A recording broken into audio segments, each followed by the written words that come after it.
next class. In today's class we are going to discuss certain deviations to Mendelism, and let us start with incomplete dominance. So first let me tell you what is incomplete dominance. See, according to Mendel, whenever a character is under the control of two dissimilar factors, one of the factor will be able to completely express itself, whereas the other will not be able to show itself at all. So that means one is dominating the other, isn't it? So that only one trait will be expressed, right? One of the parental trait will be expressed in the F1 progeny, right? But in certain cases we have seen that whenever two pure line breeds were crossed in the parental generation, in the F1 generation, when two dissimilar factors showed up as a genotype in the offspring, one of the factor completely could not dominate the other.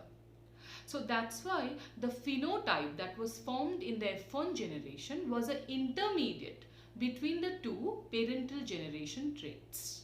Alright, suppose what I am trying to say is, suppose a tall and a dwarf plant were made to undergo a cross. In the F1 generation, instead of all the plants being tall, if an intermediate height is produced, that will be a incomplete dominance. Here, capital T is not completely able to dominate the small t. Okay, incomplete dominance is happening. That's why an intermediate phenotype is being produced. Understood? Am I able to make it clear to you? Now let us take an important example out of it. Alright? See. So as per definition, a few cases are observed where F1 phenotype is intermediate between the dominant and recessive phenotype. That is, F1 did not resemble either of the two parents. Now this is an important example of incomplete dominance which you should remember. It has been asked so many times in the board exam or even in NEET. Alright? See, here we take the example of flower color of snapdragon or dog flower, or the scientific name is Antirrhinum majus. Alright. See here, parental generation, the flower color that we have taken is red, homozygous. Capital R means red color flower, and small r, the homozygous recessive, it is white color flower. So according to Mendel, when we fuse the red and white color flower, what should be, according to Mendel, what should be the color in the F1 generation? Red, isn't it? But here what is happening, you see, in the F1 generation, when the offsprings were born, they would not bear either of the red or white color flower. Rather, here the color of the flower is pink, right? So as if capital R is not completely able to dominate the small r. That's why both would express, and that's why an intermediate color would be produced, that is pink. Alright. So here in the F2 generation, what will happen? The progeny that will be born, they would be in the ratio of red is to pink is to white, where genotypic ratio will be 1 is to 2 is to 1. Phenotypic ratio also is 1 is to 2 is to 1. Okay. 1 is for red, 2 is for pink, and 1 is for white. Okay. So isn't it a deviation to Mendelism? Why? Because as per Mendelism, in the monohybrid cross, always phenotypic ratio should have been 3 is to 1. But here what it is? It is 1 is to 2 is to 1. That's why it's a deviation. Understood incomplete dominance? So next, let us discuss pleiotropy. Now, for the next deviation, that is pleiotropy. See, Mendel stated that one gene or one factor can control only one trait or one character, isn't it? So, if one gene controls one character only, or one factor can control only one character, in that case, of course, it would become a deviation in case one factor controls many characters, isn't it? So, that's what is mainly meant by pleiotropy.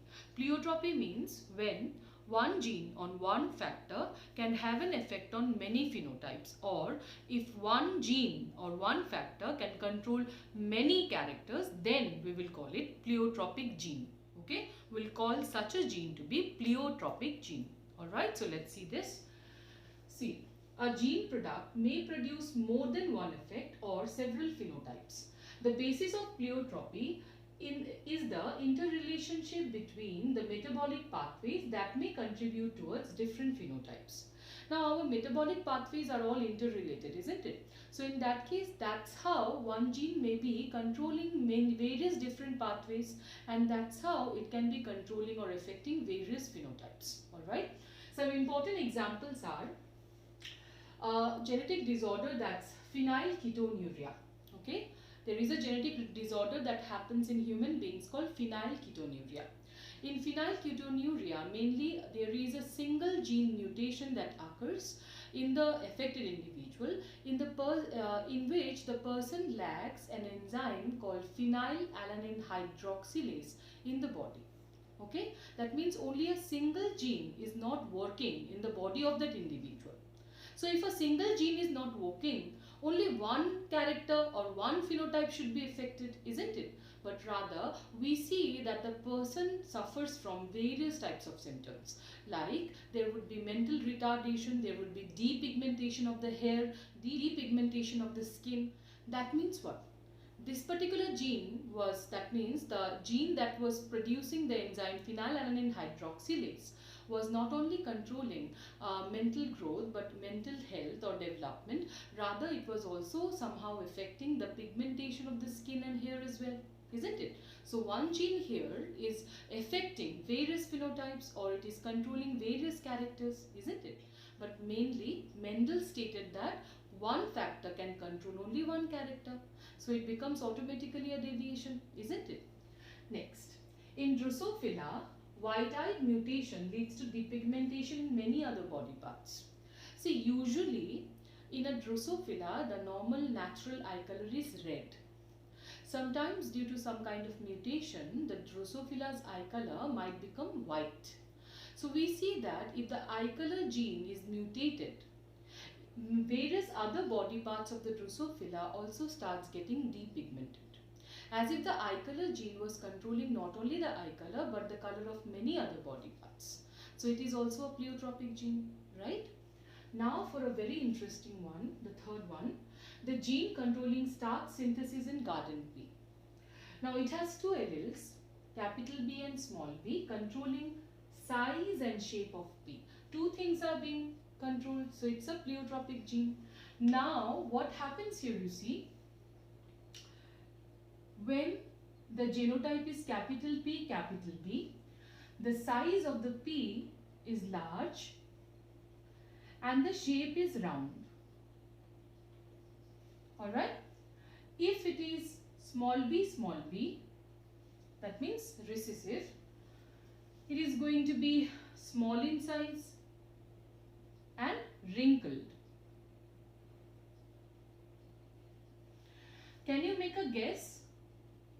What would be the size and shape in case the genotype is capital B, small b, it is heterozygous? What would be happening? According to Mendel, it should be large and round, right? But instead, it is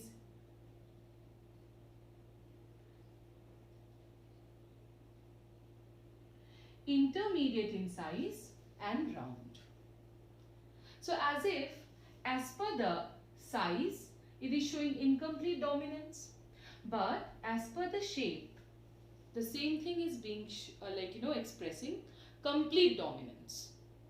So from this example, we get to know that the concept of dominance becomes clear to us, that dominant, the something that we are calling as dominant, is not a autonomic feature of an organism.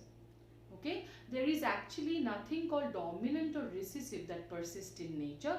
Rather, the concept of dominance is completely different. So what is it? That we'll be discussing under this section. So let's start. See, all our characters are controlled by genes, and genes always remain in pair, and we call them to be alleles. Alright? Now in an organism, the alleles either can be similar or they can be dissimilar as well. They can be identical or non-identical. So if they're identical, that is a homozygous condition. If non-identical, we call it heterozygous condition. Now what brings about this non-identical nature among the two alleles? Naturally, they are supposed to be similar. What brings about this change in the alleles? It is brought about by mutation. Alright. So this change, like one is capital T, another being small t. This small t, why this small t has occurred, or what kind of change has had happened in that allele due to which it has changed into small t. That has happened because it has undergone some mutation. Understood? So when a particular gene undergoes a mutation, there can be three possibilities happening. Genes are nothing but a fragment of DNA that has the code to make a protein. Okay? So whenever a mutation takes place in a gene, first possibility is that the mutation can be a silent mutation. That means a mutation which does not affect the product of the gene, so that the gene will be functioning normally and it will give rise to a normal product, means normal protein, say a normal enzyme. Okay, most of the proteins in our body are going to act as enzymes, isn't it? Say by mutation, if the mutation is silent mutation, it is going to not cause any harm and the product of the gene or the enzyme produced will be exactly the same. Alright. Second possibility is that due to mutation, now the gene is producing a particular non-functional enzyme. An enzyme is being produced but it is not able to function. Alright. Third possibility is that now due to mutation, the gene do not produce any enzyme at all. No production of enzyme at all. So concept of dominance is that whenever a particular gene is not mutated at all, it is not modified at all, in that case, that gene which has not undergone any kind of mutation, that is known as wild type. Okay? But whenever a gene undergoes a mutation, then there are three possibilities. Either it will produce a normal enzyme due to silent mutation, or else it will produce a non-functioning enzyme, or else it will produce no enzyme at all, right? So if in case due to mutation, the first possibility happens, means silent mutation happens and the enzyme produced is normal, then even after mutation, the product remains the same, so the phenotype is not affected. Okay, so for example, say the plant now which has undergone a silent mutation, it will not have any kind of problem with the height, it will produce a tall height only.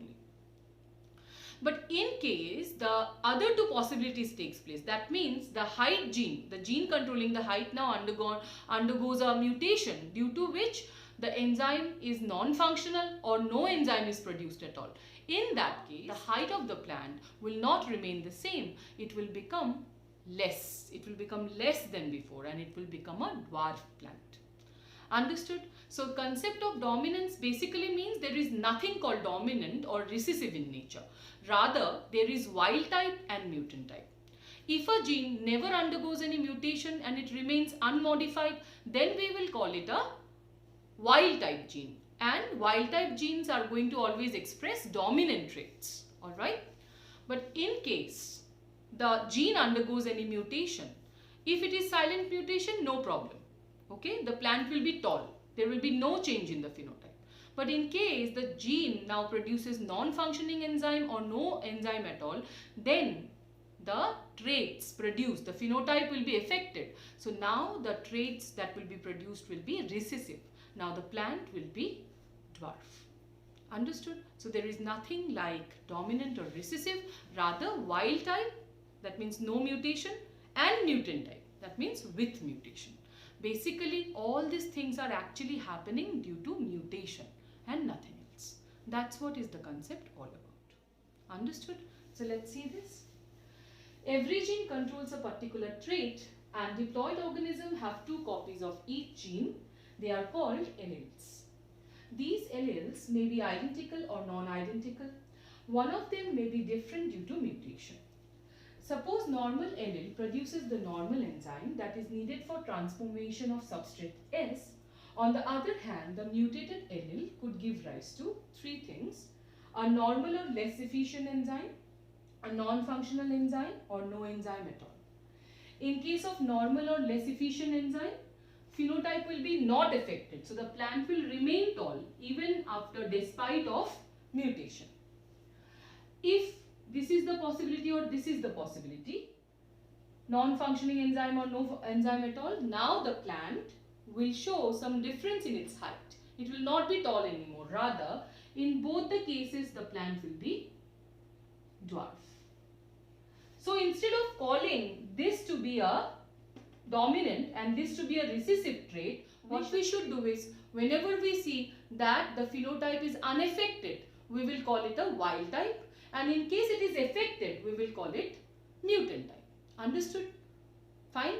Clear? So that's all about the concept of dominance. I hope all of you are clear about it because it's very, very important. In the next class, we'll start with another deviation, that is multiple allelism. Thank you.